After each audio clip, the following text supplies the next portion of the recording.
Sean, WSRT Fitness. Welcome back to the channel, and if this is your first time here, please remember subscribe, click the bell, and select all for notifications for all my health and fitness related content. So in today's video, we're going to be talking about Luke Sandoe and when are we really healthy, meaning you and me and those of us who are still with us. So I do want to start off by wishing the best and giving my prayers and condolences to the family of Luke Sandoe, who passed away about 12 weeks ago. And for those of you who don't know who Luke was, he was an IFBB pro bodybuilder who was somebody who was, a lot of people thought that someday he was going to become Mr. Olympia. And for those of you who are kind of foreign to the bodybuilding world, Mr. Olympia is the pinnacle. It is the Super Bowl of bodybuilding, so to speak. And only, I believe it's 15 different men. It's either 15 or 16, I forget off the top of my head. But that's what made Arnold Schwarzenegger famous, was winning the Olympia. Winning it 7 times. People like Franco Columbu, Ronnie Coleman, Jay Cutler. It is a very prestigious title in the world of bodybuilding, and definitely something to be revered. And about 12 weeks ago, Luke was found in his home by his training partner, who was another IFBB pro, and that person's girlfriend. Now, nobody knew what the cause of death was at that time, and today, as of the recording of this video, August 3rd, would have been Luke Sandoe's 32nd birthday. And his family, instead of celebrating, had to take to Instagram and I think some other social media pages of Luke's as well, and basically had to release his cause of death because so many people thought it was a suicide because it was so unexpected. But the fact that he passed away from heart failure, to me, is particularly sad. For a multitude of reasons. There's a lot of people out there who will tell you that you're healthy no matter what weight you are, where that's clearly not true. And bodybuilding is one of the few sports in existence that really could care less about the actual health of its competitors. They want to see bigger muscles, rounder muscles. They want to see, tighter waists with wider lats. They want to, and the sacrifice is really the burden it puts on your heart.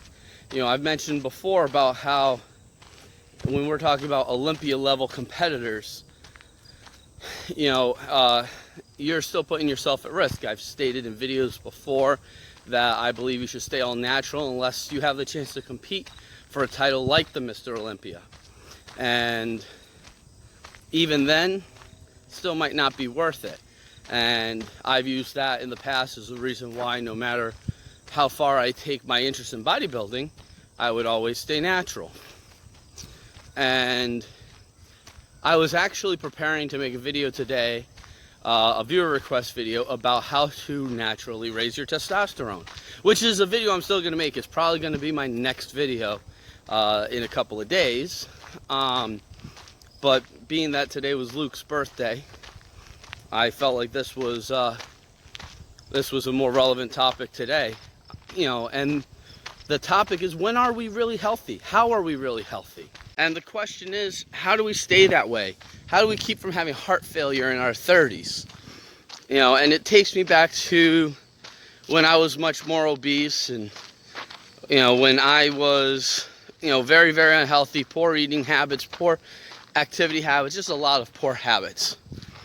And I look at the damage I was doing to my body then, and then I look at the cut that I've been on, the bulk that I've been on, where I've intentionally gained a lot of weight, trying to build just a little bit more muscle, which is basically something that Luke Sandoe had did. Now, just for anybody who doesn't know, so he was 5'7", reportedly, and his on-stage weight was supposedly 247 pounds. I happen to know because I was an avid viewer of the Bodybuilding and Bollocks podcast, with on Fuad Abiad's channel, who was a good friend of Luke's, that Luke had topped his weight out somewhere around 320 pounds as he was preparing to cut down for a show. So, the yo-yo dieting is put a lot of stress on his heart, and being that weight put a lot of stress on his heart. And so then I look at things like the bulk. And, and I've said in lives recently, I'm pretty sure I said in another YouTube video recently, about how I don't believe you have to do bulking and cutting to gain muscle. You don't. It's how much muscle do you want to gain, and what's it worth to you? And I bulked because I wanted to gain a little bit more muscle. I did want to have the experience to help my clients in the future. That was also part of it, which I have talked about before. And, I still feel that the experience was overall good for me. But then again, my experience didn't end in heart failure, didn't result in my death. And the fact that Luke and I are the same age, is really quite sad and really quite scary. Because I've had doctors in the past tell me that I'm going to have heart problems at a young age, diabetes at a young age, all these problems. And I've been lucky enough to avoid them. First out of luck, and now out of the things I've done to improve my health.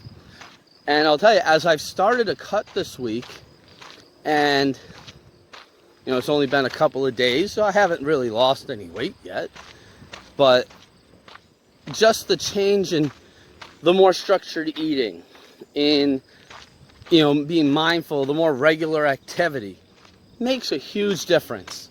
And the thing is, when are we healthy? We don't always really know, but clearly, if you are morbidly obese, you clearly need to get healthy. There's weight that you need to lose there. But the same goes for the 300-pound bodybuilder, where even though Luke competed at 247 pounds, there are other bodybuilders who competed at a much higher weight. Jay Cutler supposedly competed in the 280s and 290s, and Ronnie Coleman was supposedly near 300 pounds, and supposedly Rami was over 300 pounds at least one show recently. And so even when you see the guys with all this muscle, they're that active, they're that consistent, it doesn't necessarily mean they're healthy. I did a video last year about who we should really respect, who we should really emulate for health. And I said natural bodybuilders. The reason why is because generally they have to stay slightly leaner unless they're really trying to super bulk like what I did. And, because they're natural, they can't gain weight as fast. They're not going to gain as much muscle, so there's different ways that you have to do it. And I think that's probably the biggest takeaway, because I still believe that natural bodybuilders are athletes where in the health and fitness world, they should get a little bit of credit. Unfortunately, the ones that make the headlines are the ones like Luke, and then we get these sad stories. We get repelled by the fact that he was so incredibly strong and he was so incredibly consistent in the gym. And the fact is, during his cuts, during his contest preps, he ate extremely healthy. Extremely. The problem was always the off season, because when you're 300 pounds, it's very hard to keep all your food perfectly healthy and still eat in a surplus. So, anyway, just some food for thought for everybody out there. I hope everyone is staying safe. I hope everyone is staying healthy. I hope that every day you're taking a little bit of time to improve your health. And with that being said, I do want to give my condolences one more time to Luke Sandoe, to his family. My condolences, and Godspeed in your recovery. So if you enjoyed today's video, please give it a thumbs up. I want you to comment below your questions, thoughts, and opinions. If you haven't yet, subscribe to the channel and click that bell for notifications. It would be greatly appreciated. Come on board with the hottest thing in YouTube fitness. Thanks again so much for watching. I'll talk to you guys again soon.